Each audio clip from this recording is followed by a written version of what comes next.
Yoshlar faolligini oshirish, ularni vatanga sadoqat, do'stlik va birdamlik ruhida tarbiyalash maqsadida ilk bor tashkil etilgan Shijoat va g'ayrat tanlovi yurtimizning turli hududlarida qizg'in davom etmoqda. Shuningdek, tanlovning Mirzo Ulug'bek tumanida o'tkazilgan saralash bosqichi jarayonlaridan muxbirimiz lavha tayyorlagan.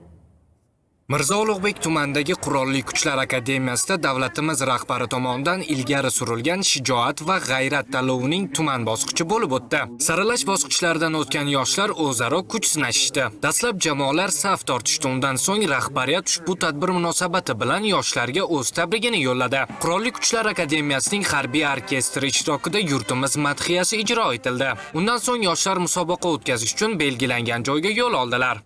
Hozir o'q ochish jarayoni bo'ldi. O'q ochish jarayonida ikkita qiz, ikkita bola ishtirok etdi. Xudo xolasa yaxshi rezultatlar ko'rsatishdi. Endi xudo xolasa top 1 olish niyatimiz. O'zi bunaqa tanlovlar ko'payishini xohlardingiz, musobaqalar?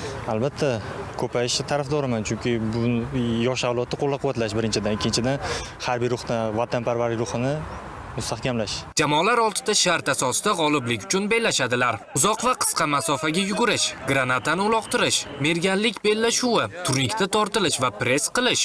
Bunaqa tadbirlarni bunaqa katta xursandchilik bilan kutib oladi deb o'ylamagan edik, chunki bu tadbirimiz birinchi marta o'tkazilyapti.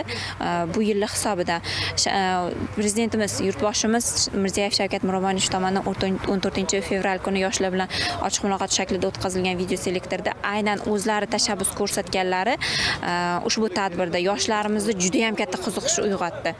Shaxsan yurtboshimizni targ'ib qilgan yo'nalishlari hamda tanlovlarida mana biz birinchi o'rinni olamiz, biz respublikada qatnashamiz, sovrinni Mirzo Ulug'bek tumaniga olib kelamiz degan yoshlarimiz juda ham ko'p bo'ldi. Musobaqa yakunida akademiyaning qo'l jangi san'ati va faxriy qorovulning sahnada chiqishlari mehmonlar e'tiboriga havola etildi. To'g'risini aytganda, ozgina bo'lsa ham xursandchilik o'tdi, lekin keyingi bosqichga tayyorlanish kerakligini hisobga oladigan bo'lsak, menimcha xursand bo'lishga hali vaqtli.